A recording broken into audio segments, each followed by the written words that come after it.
Suit up, strap in, warm the tires, and leave on yellow. Time for the MitsuTimes podcast, presented by MitsuTimes.org, the home of the fastest Mitsubishi cars. With your host, Josh. Hey, what's going on, guys? It's Josh at MitsuTimes. Today, my guest is Matt Rodriguez. He has an 8th Gen Galant. He's number 6 on our 3G list. How you doing today, Matt? Oh, I'm doing great. How about yourself, Josh? I'm great, man. I'm so glad I get a chance to talk to you because I love to talk to the kind of unique Mitsubishi cars that, you know, a lot of the cars on the list are the same or somewhat the same. And, you know, your 8th Gen Galant, not only is it fast, but it is also the absolute cleanest 8th Gen Galant I've ever seen. Congratulations on that. Oh, thank you, man. That means a lot coming from you. Happy to hear that. I try, you know, despite the abuse that the thing gets, I try like heck to make sure it's still a decent looking car at the same time. Heck yeah. Matt, I was going back through the pictures, doing some research for this episode, and I seen your Galant with some Hoosiers on, and I just thought, oh my gosh, I absolutely love that. Any Mitsubishi with some Hoosiers on it just looks so much better. And it just looked killer because I'd never seen it before.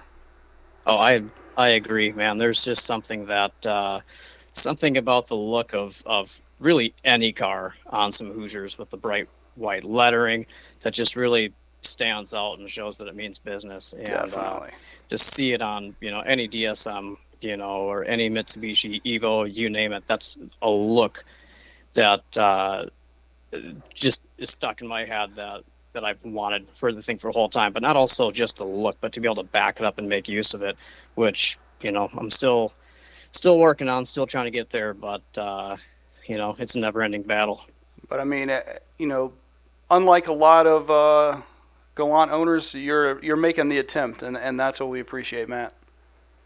Yeah, no, it's fun. It's a challenge, nonetheless, but it's still plenty of fun. Heck yeah. All right, Matt, so your car is in a rebuild phase for the off-season. You got some stuff going on that you plan to go faster. Tell us about the previous setup for 2022, what your plans are for the future, and what the setup is going to look like when everything is done. So the previous setup was using a built Mitsubishi Diamante 6G74 engine. It's built with 3SX H-beam rods, JE pistons, ported heads, custom 272s, rebuilt front-wheel drive transmission with a wave track, whole set HX40 from Turbo Lab that was a 67 mil, and that was the front-wheel drive setup, which, you know, it worked. It did well. It was reliable. And, you know, ultimately it was pretty fun. But at the end of the day, if you got no traction, then it leaves a lot to be desired. So initially, you know, Justin had been suggesting to me for quite some time to go the all-wheel drive route because it's hard to argue with all-wheel drive. I mean, it's hook and book. So finally pulled the trigger on deciding to put the old turbo setup for sale, go forward with an all-wheel drive build, and in the middle of that is where I currently am. So the only thing really that I'm keeping besides, you know, obviously the car is the engine. Everything else, drivetrain-wise, completely refreshed, all new pieces, and should be an exciting idea going forward with that. Heck yeah. And so that setup is a built Evo 8 5-speed. It's got all brand new synchros, new bearings, obviously, but the big key pieces in that I wanted to be sure were in there were the power engineering straight cut fourth, and also the longer final drive. So I've got an M Factory 4.08 to go in there. But otherwise, Shep T case, 2G GSX rear end, custom DSS drive shaft, and that's going to go together with the Org Warner S372 Nice. T4 twin scroll setup that will be built for the car in due time. Heck yeah. That sounds like the heck of a setup. But it still leads me to the question, Matt, is what drove you to the 8th gen Galant platform to do all this too? Honestly, the car found its way to me.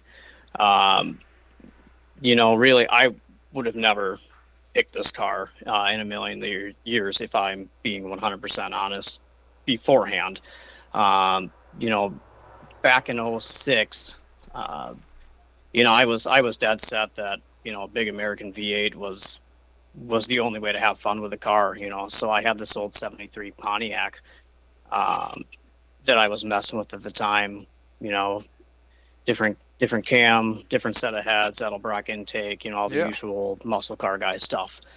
And I daily drove a Ford Taurus to go along with it. And after I wrecked that Taurus, um, I ended up buying this car from my aunt who was car shopping, and knew that I was looking for a car, and that her Galant was still in really good shape, and I decided, this car will get me by. It'll be temporary till I find something that I want to drive every day. But right after buying it, and the first thing I did was start going online, back in 06, 07, those days.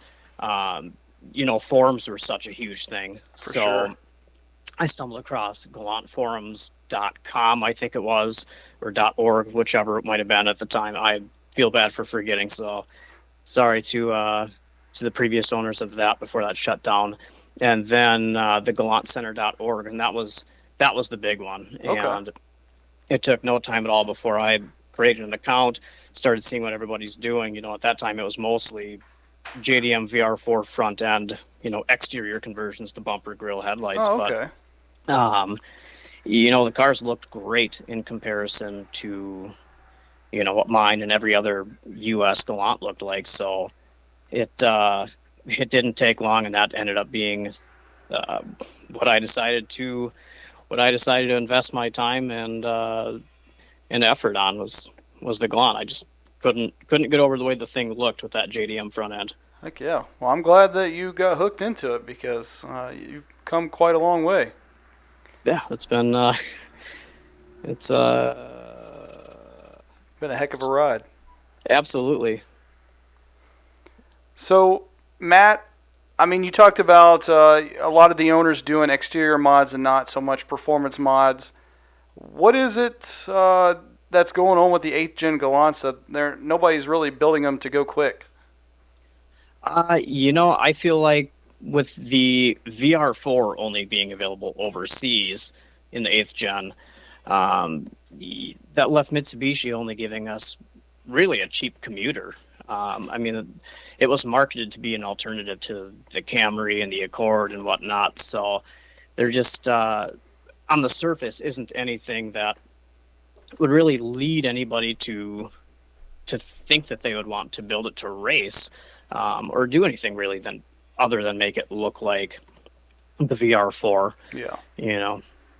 And they also, they were so plain that the manual transmission wasn't even an option. And, I know if there's any of the other OGs in the 8th gen Galant community that end up hearing this, I might get some flack for stating there was no manual option, because they used to rumor that there was early 99 base models with manuals. But, I've gone back through parts catalogs and whatever else from back then, and there's no sign of any parts that existed for a manual Galant, whether it's shifter boots or any of the items that would have been available had they made it. But luckily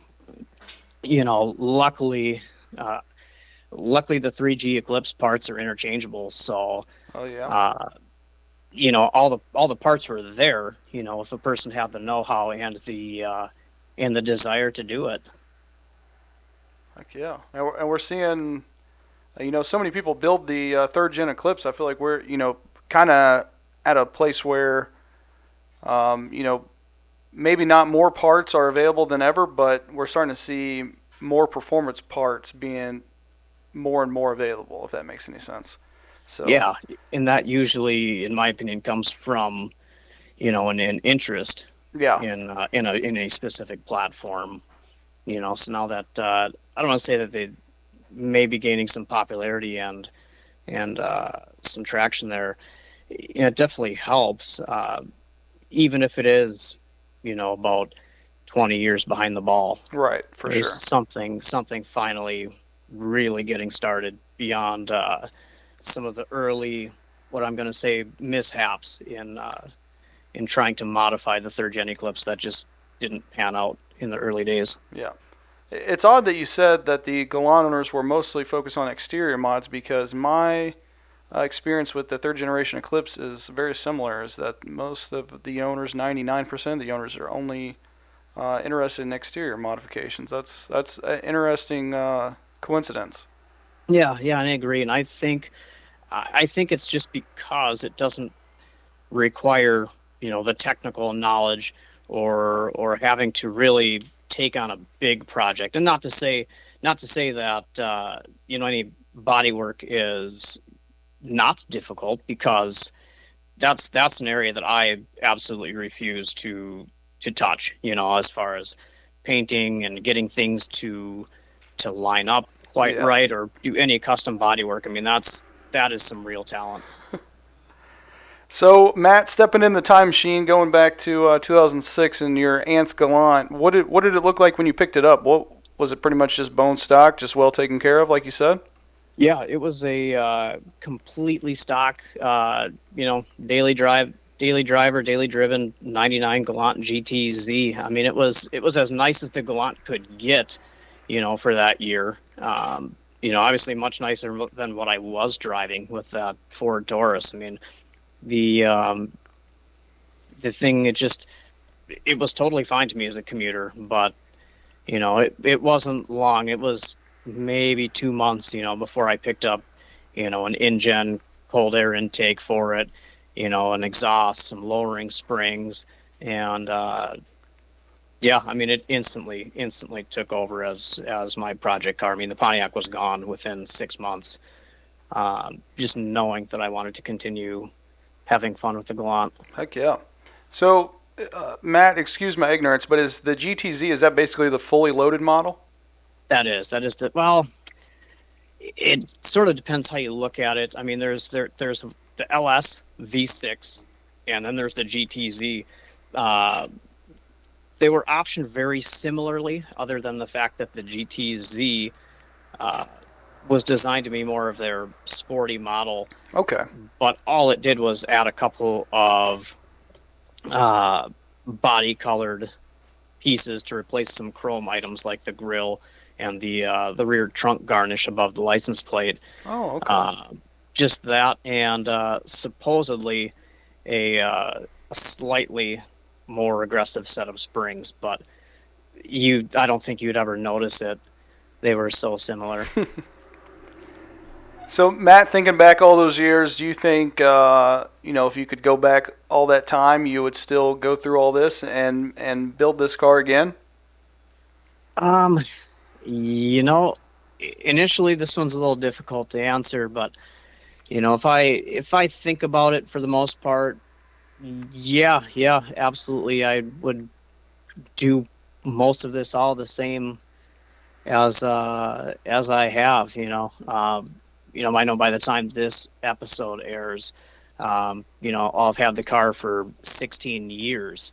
That's longer than I've ever imagined owning a single car. And as I'm sure you can imagine, a lot can happen within that sort of time frame. For sure. Especially getting the car. In my early 20s. Here I am in my late 30s now. So there's been plenty of road trips with the car. Whether traveling, with my wife or my brother or Justin. I mean, this car's been to Chicago to meet with the Galant Center, Illinois and Wisconsin crowd. Oh, wow. You know, Mitsubishi Owners Day at the Normal plant a few times. Driven this thing to the North Shore of Lake Superior. I mean, it's been really a part of some memorable times and moments. So and even going to the All Mitsubishi Cookout for a number of years. It's been it's been some memorable moments, for me, and even meeting my best friend through owning this car. So, he's been a key part of every bit of accomplishment with the car and my own personal development.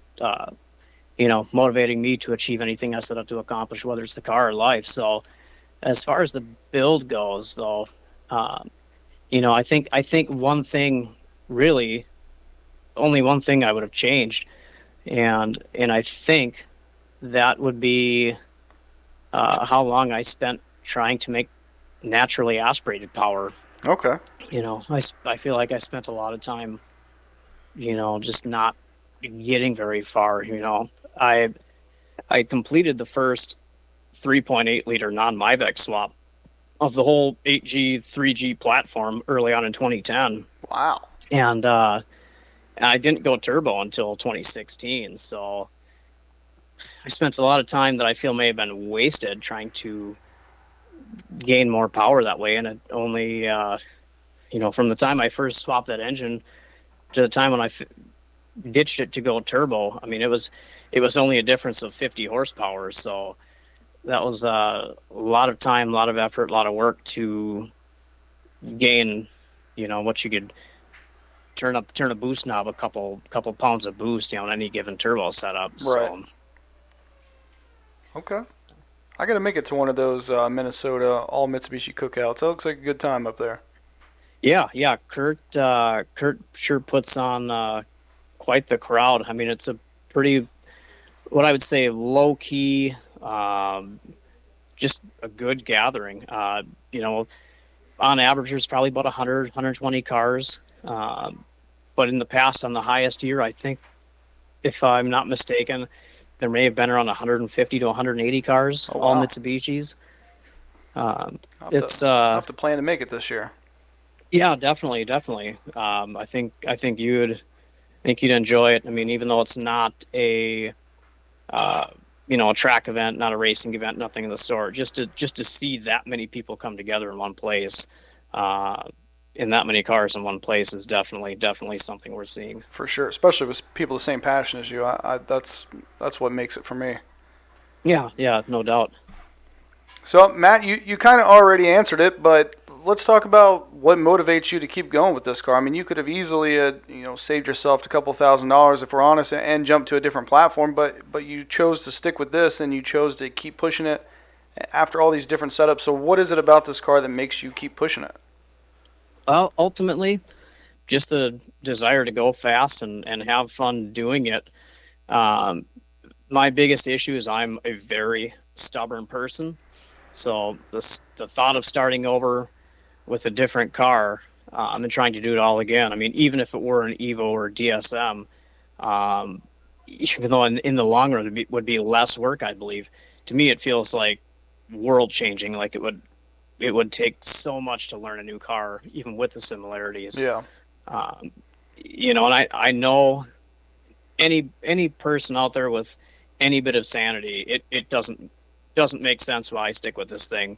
But it just, the thing's been with me so long, I struggle to give it up, with that sentimental value. For sure. And even just the car being somewhat almost as a part of my identity, just going out to different car events and, whether it's out at the street races in the past or any car meets, I meet people and they're like, hey, so what, you got a car here? And, I'll point out, yeah, it's a Mitsubishi Galant, but, at least it's a built V6 turbo, and usually their eyes pop and they go, wait a second, that's you're the guy that's got that Galant that keeps popping up. And well, yeah, and it just, to hear that, and to see the car, I don't want to say being noticed, but it being something that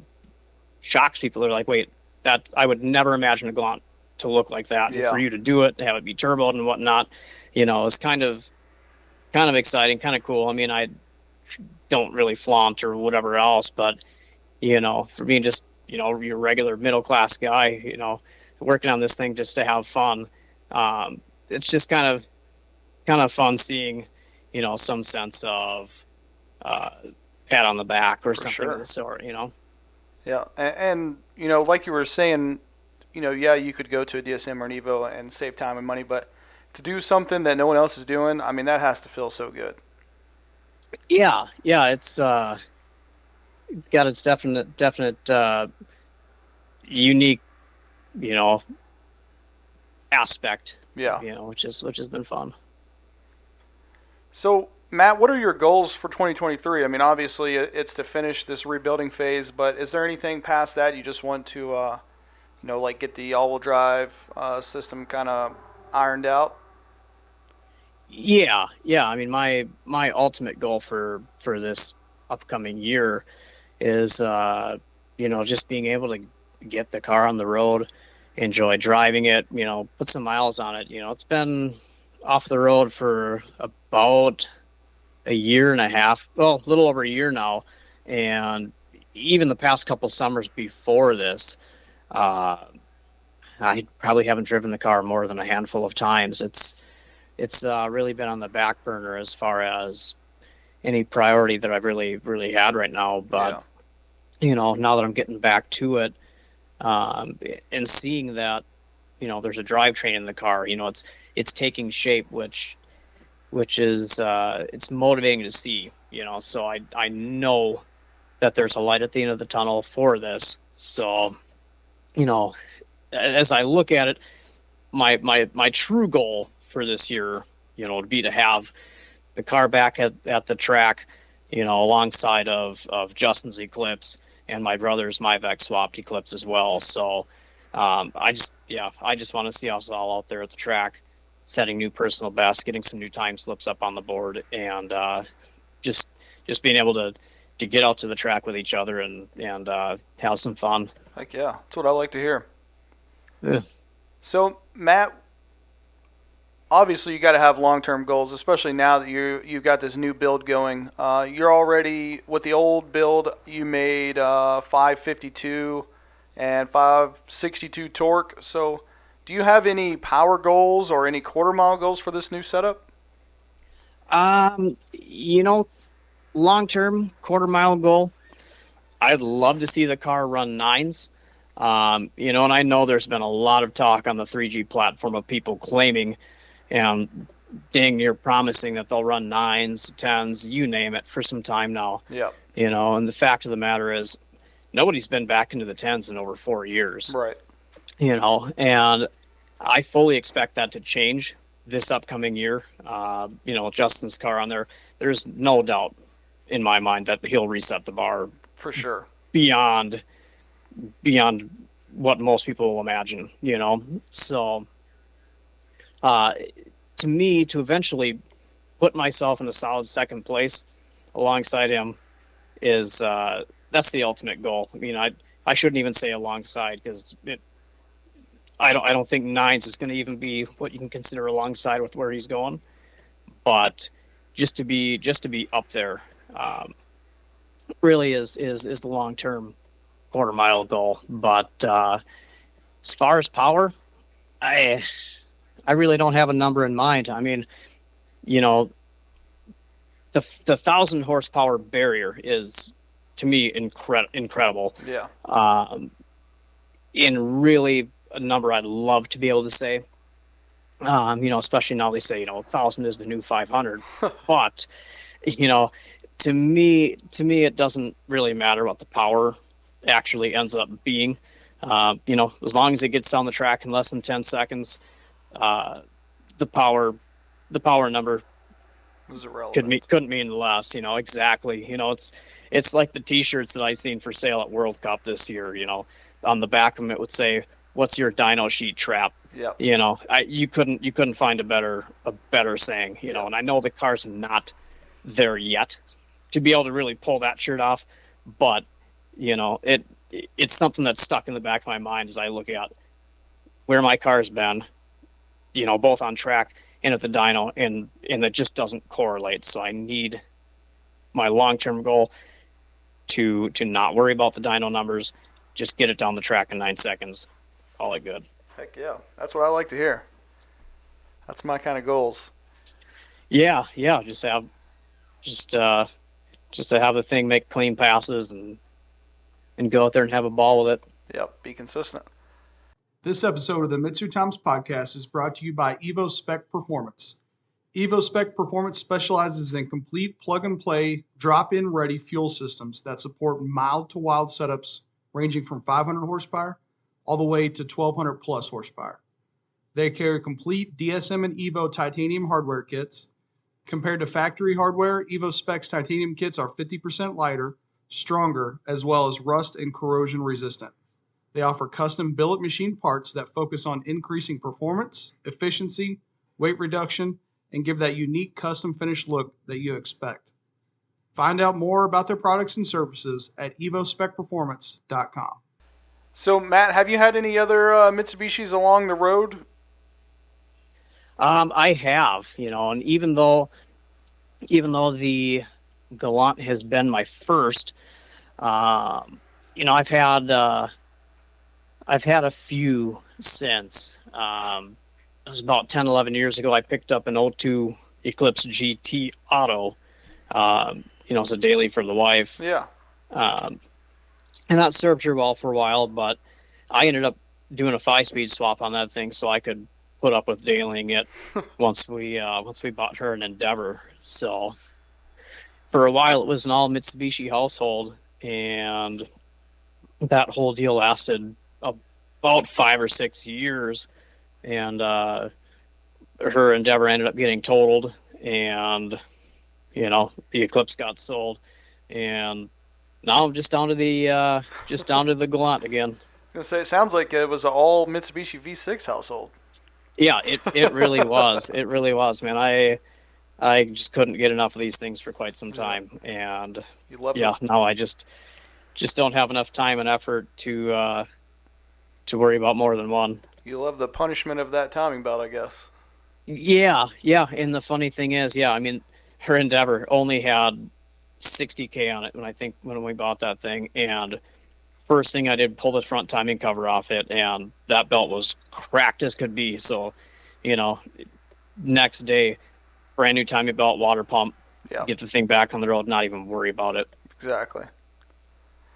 So, Matt, there has to be a ton of people out there that have one of these 8th gen Galants and just think, well, you know, this is just a commuter car. There's, you know, I would love to go to a drag strip or, you know, go out to the car meets with my friends and have a car that people pay attention to, that catches their eye, but, you know, they're not really sure where to start.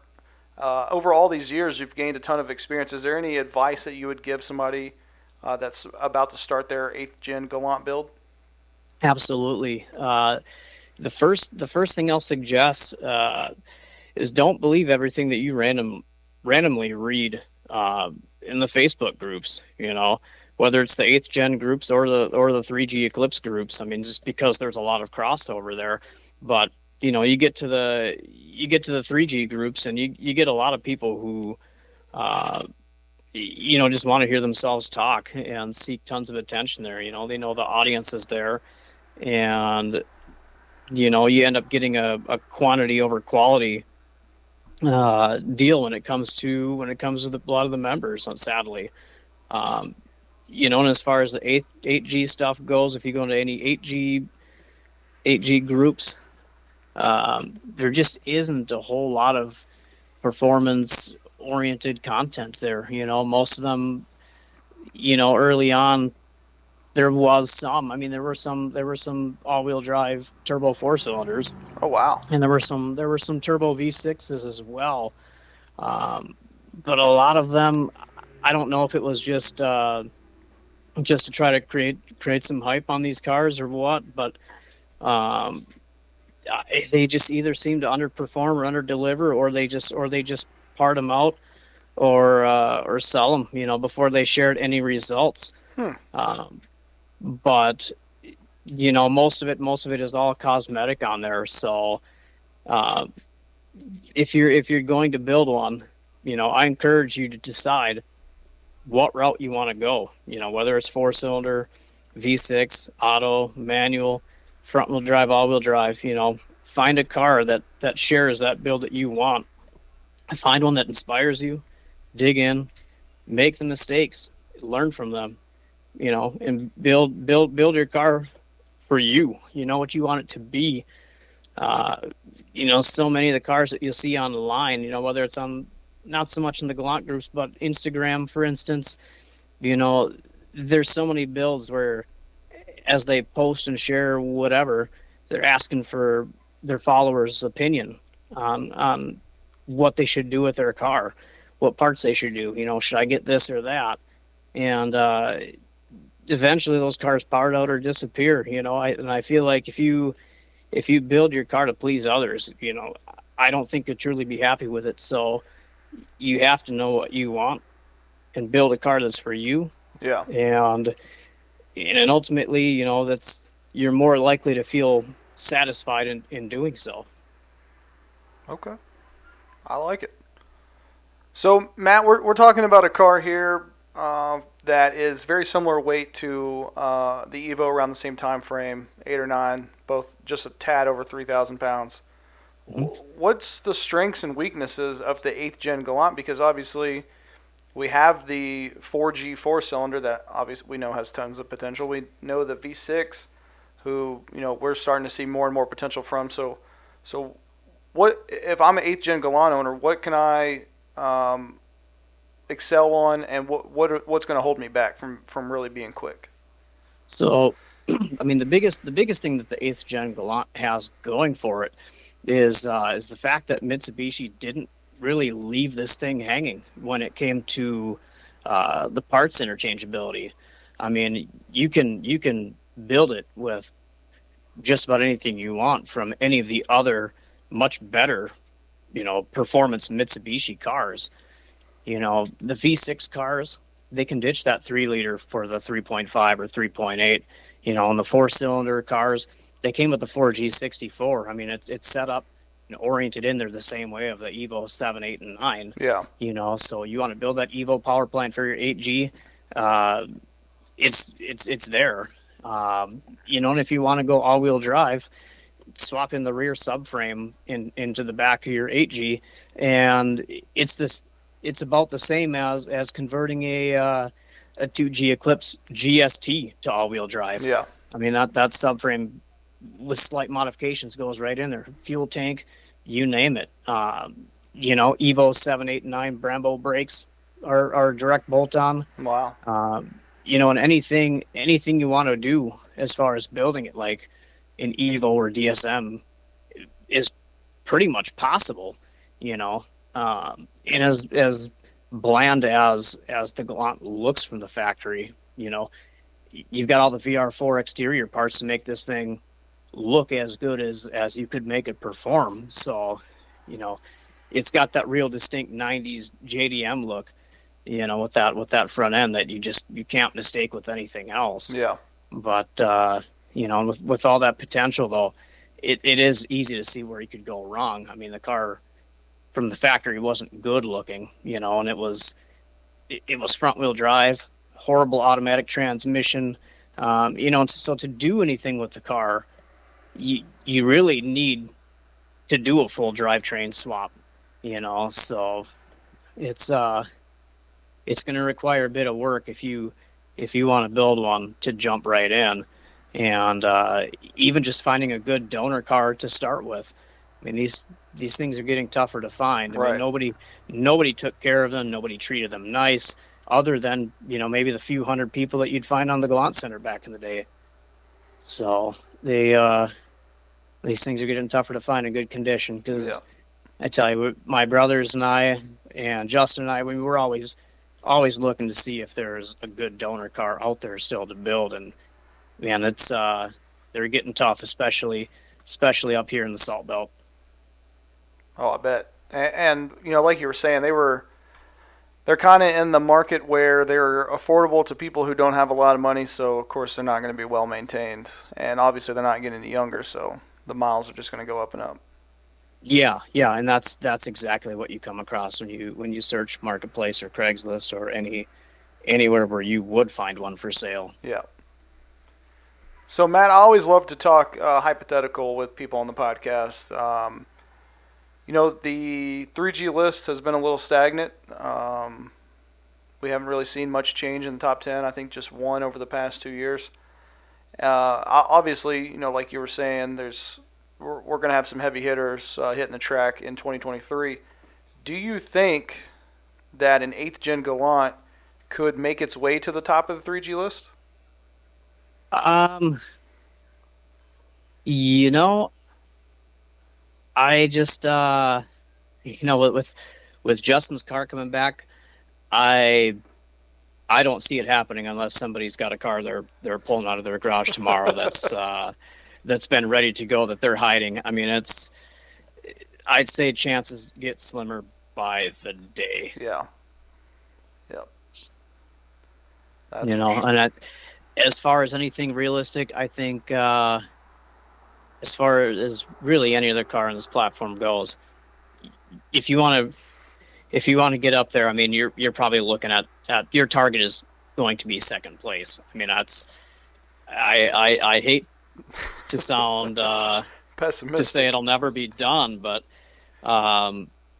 it's to get beyond that, you better be experienced and know what the heck you're doing. Yeah.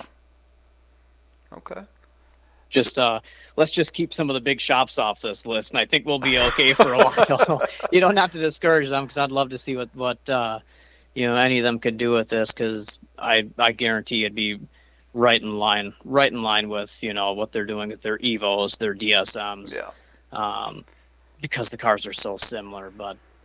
Yeah, there's a shop in Malaysia that is they just started on a 6A13 naturally aspirated 8th gen Galant. They just sent the time slip in as the before time slip, so I'm not sure exactly what their build plan is.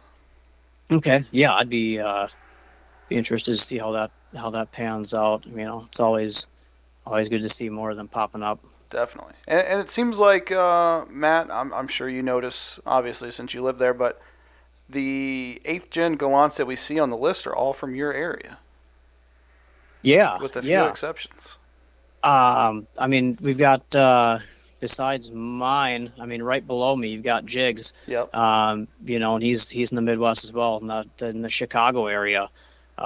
Met up with him a few times, and unfortunately, that car I think is sitting as pretty much as a I don't say a shell, but he took that engine out, I think, and put it in one of his Evos.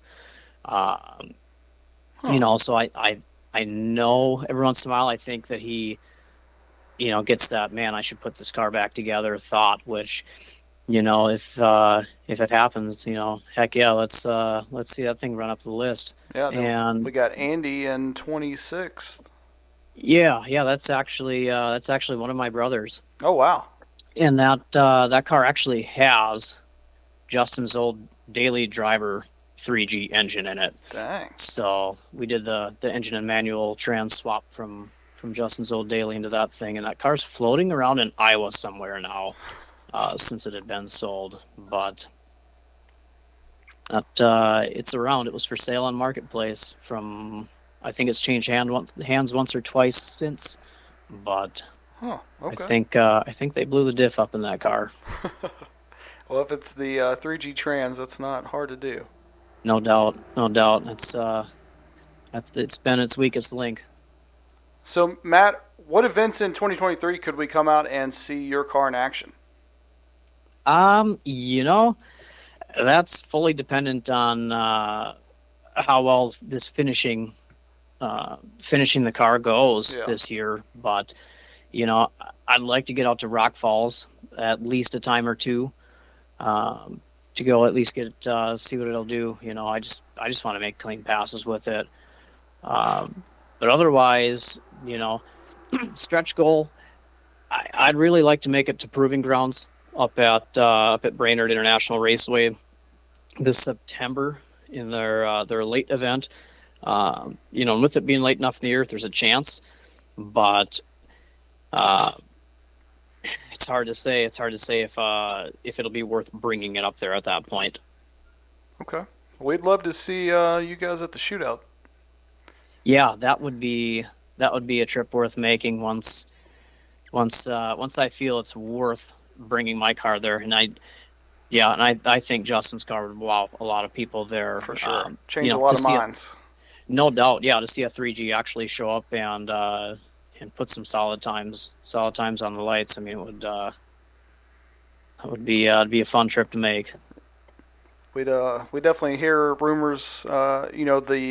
We'd hear the aftermath of that one on the Facebook for a while. Oh, absolutely. So Matt, you're not a very public person, but where can people follow your build at or see more about it if they're interested in building their 8th Gen Galant? So the only place that I really post anything or much about the car is on Instagram. You can find me at mrodgtz. I update it from time to time. Nowhere as near as much as I should. This thing's the only US 8G Galant going all the way to drive at the V6. Would be informative to people if they wanted to follow that. It'd be a cool thing to share. But generally, I tend to maintain a relatively small online footprint. My thing is I don't do it for the attention. I don't do it for the likes. I don't worry too much about really having to put on a show for anybody. Gotcha. Makes sense. This thing has pretty much just been a fun experiment between myself, friends, brothers, and just something to have fun and just see what we can make happen. Well, I love that for sure.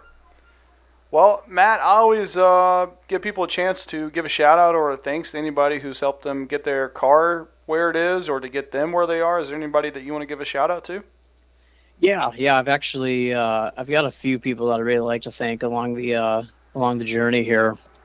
The first person I'll give a shout out to is the friend of mine who really was the first person to encourage me on this car, to tackle more than just bolt-ons. He was a friend of mine that I've known since childhood. His name is Tom, and anytime I had an idea for the car back in the day, like the 5-speed swap or the 3.8 liter swap, he would just tell me, okay, get the parts, get them together, bring it to my place, we'll make it happen. Like, heck yeah. Don't use not having parts as not having a place to do it or anything as an excuse. Like, you want to make this happen, we'll do it, and one weekend we did the manual swap, another weekend we did the 3.8 swap, and just with that, driven attitude that he pushed me with initially on the car. I mean, it was the only 3.8 liter Galant, 8th Gen Galant in existence, and that was pretty cool, and he'd pat me in the back and say, look, man, you want to do it, just put your mind to it and do it. Heck yeah. So that was it was a good spark to the car and a good way to get the ball rolling. Next, I'll give a shout out to TJ Van Cott. He's further down on the list. His only run that I know of was when he was naturally aspirated with that orange Galant. But with him, I remember seeing him on the Galant Center, YouTube, etc. Nearly 15 years ago, watching his car go from upper 300 wheel horse to 531. Wow. With his GT35R. And that 531 number always stuck with me, because to me it was like, okay, that's the top V6 Galant dyno number, and someday I'm gonna do something cool like that. And finally in 2017, it happened. That's when Justin and I went out tuning the night before, hit the dyno at a charity event at MA Performance, made 552, and the rest is history. Wow. So, Heck yeah. to me, that was a very inspirational car to see along the way. But otherwise, I'll give a shout out to my brothers, Andy and Jake. Those guys are always down to help with any heavy lifting, wrenching on the car, no matter how crazy my ideas have been. They've always just been like, what do you need? So that's been cool. Obviously my wife for putting up with the time and money that I've dedicated to this car over the years. Yeah. Especially since she had been more often than not, kind of a second place to the car, as far as priority wise, which, takes a lot to want to stick around and see this thing through. So thank her for that. Last but not least, obviously, Justin Zulsdorf, currently sitting on top of that 3G list.